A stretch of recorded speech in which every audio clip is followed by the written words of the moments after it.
Qida Təhlükəsizliyi Agentliyi dondurma məhsulları ilə bağlı monitorinqin nəticələrini açıqlayıb. 13 istehsalçıya məxsus 27 nümunə laboratoriyada yoxlanılıb və onlardan birində həm mikrobioloji, həm də tərkiblə bağlı uyğunsuzluq aşkarlanıb.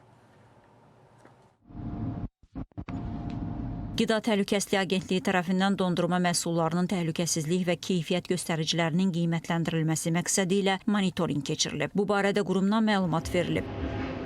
Monitorinq çərçivəsində 13 istehsalçıya məxsus 27 dondurma nümunəsi götürülərək laborator müayinələr aparılmışdır.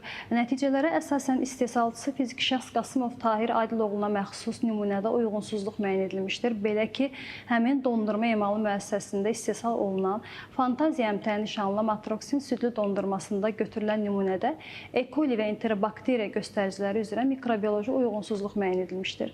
Həmçinin məhsulun etiketində kərə yağından istifadə olunduğu bəyan edilsə də, tərkibində bitki istəyəni aşkarlanmışdır. Bununla əlaqədar olaraq qanunvericiliyə uyğun olaraq sahibkar barəsində inzibati tədbirlər görülmüşdür.